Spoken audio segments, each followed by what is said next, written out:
right here, right in front of this house. Okay. Right in front of 1460? Yes, sir.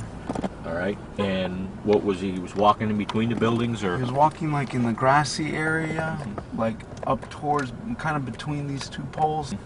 Like I said, it was rainy, and he was just leisurely looking at the house. And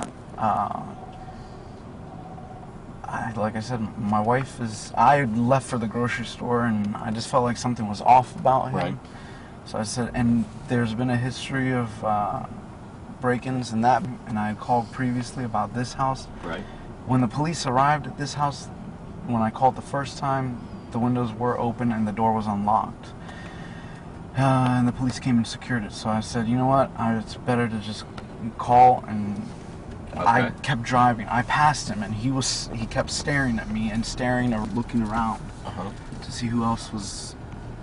I don't know why he was looking, but did he walk off from there, or did he stop there last night? He stopped, and he like looked around, and that's why that's what threw me off. Was it's raining. I didn't understand why somebody would be just stopping in the, especially, you know, then it wasn't like he was trying to run to get out of the rain, and I had never seen him before.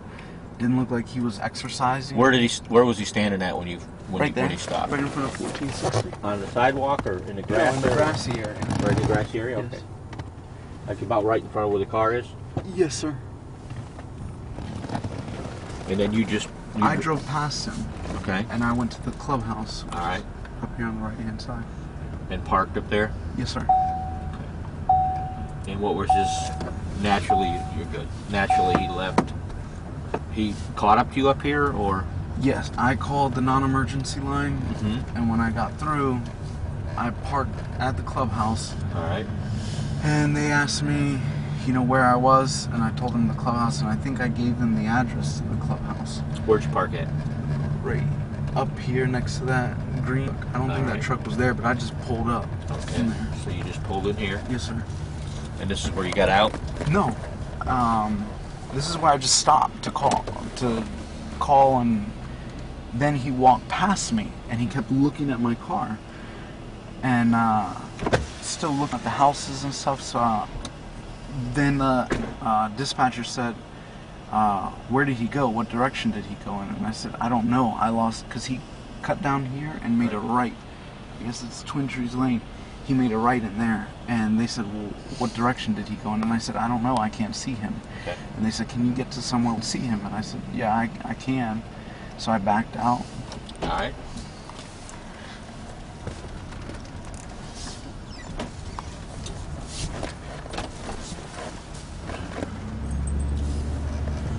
And I made this right here.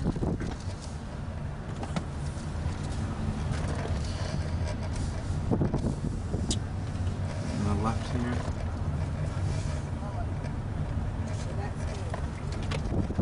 And I parked right about where that sign is in front of the Ford truck. Yes, and I saw him standing right about here.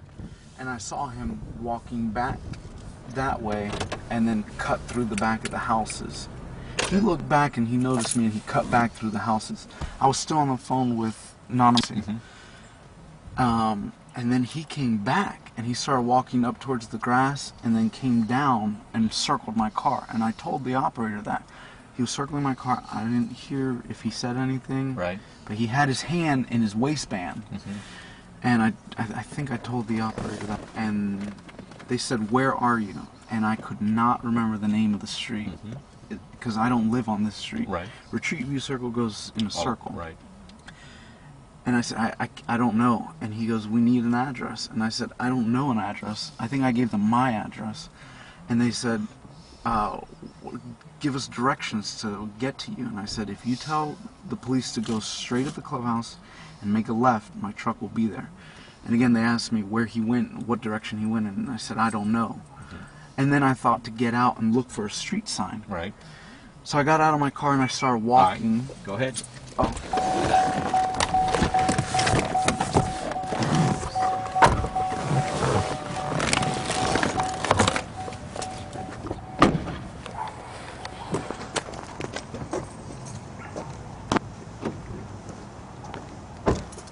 was on the phone with non-emergency, and I started walking Okay. down this way.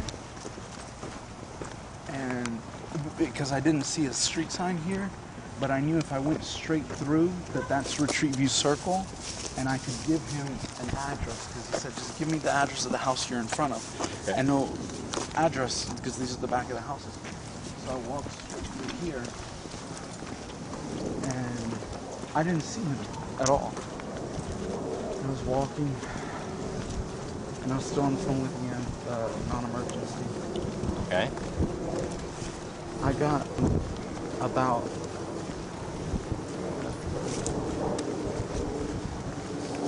to about here, and I had a flashlight with me. Okay. The flashlight was dead though, and I looked around and I didn't see anybody. And I told non-emergency, I said, you know what? He's gone. He's not even here. Right. So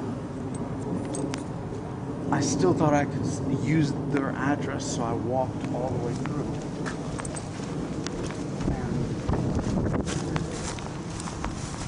I actually walked all the way to the street, and I was going to give them this address, and they said, well, if he's not there, do you still want a police officer? And I said, yes. And they said, do you still want a police officer? And I said, yes. And they said, are you following him? Oh, I'm sorry, back there, they said, are you following him? And I said, yes, because I was, in the area. And they said, we don't need you to do that. And I said, okay. So that's when I walked straight through here to get the address so that I could meet the police officer. And then they said, I said, he's not here. They said, do you still want him to come? And I said, yes. And they said, where do you want him to come to? And I said, you know what, just tell him me at my truck next to the clubhouse. If you go straight into the clubhouse and makes a left, I have a Honda Ridgeline, silver Honda Ridgeline is parked right there. I'll meet him right there. So I started walking back.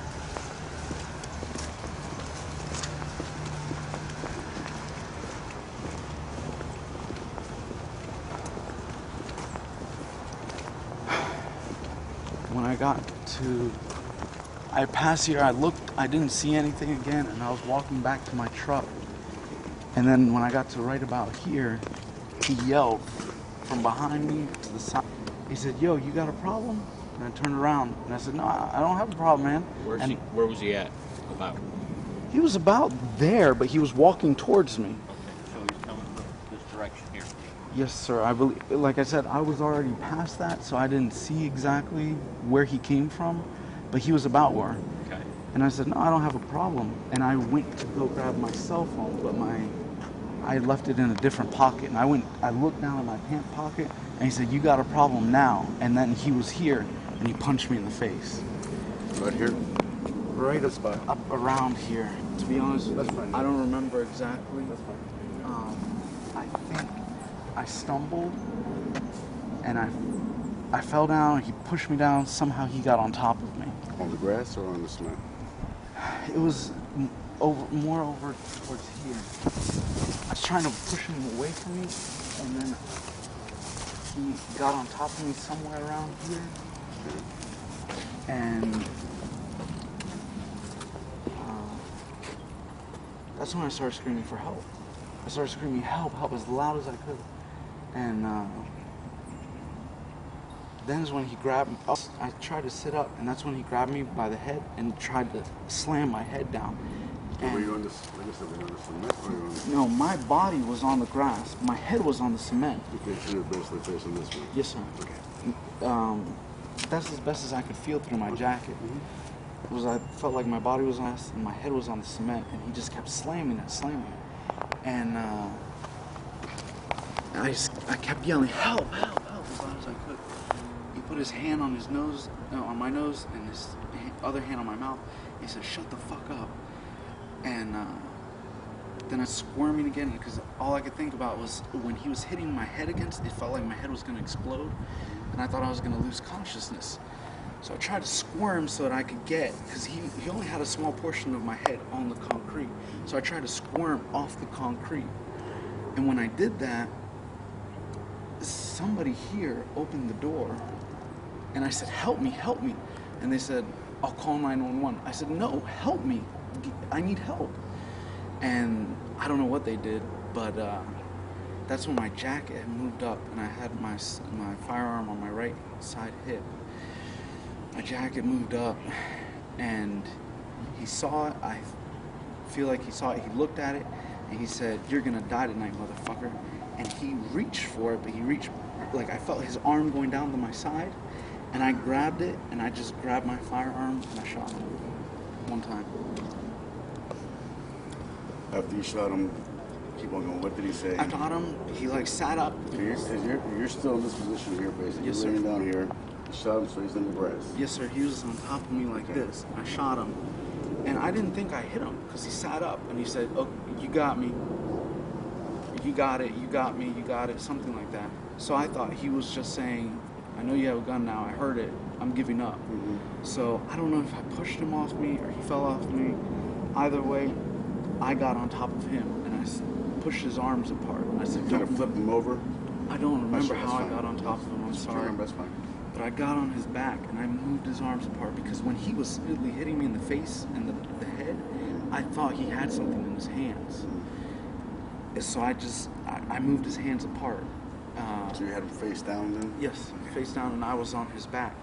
And then somebody came with a flashlight, and I thought it was a police officer. Mm-hmm. So I said, "Are you the police?" I still had my handgun out, and I told him, I said, Are you the police? And my gun's right here. And he goes, no, I'm not. I'm calling the police. And I said, "Don't call the police. Help me restrain this guy." And he said, I'm calling the police. And I said, "I already called. They're on their way. They're coming. I need your help." And then's when the police officer came around. I saw the police officer, so I stood up and I holstered my weapon. And he said, "Who shot him?" And I said, "I did." And I put my hands up. I said, "I did." And I don't know if he told me to. I just automatically turned my back to him. And I lifted my shirt and I said, "My gun's right there." And I told him a few times, I said, "My gun's right there." And he goes, "Okay, I understand. I just need you to keep your hands up." And he put the handcuffs on me, and then he took my firearm from me. And everybody was fine.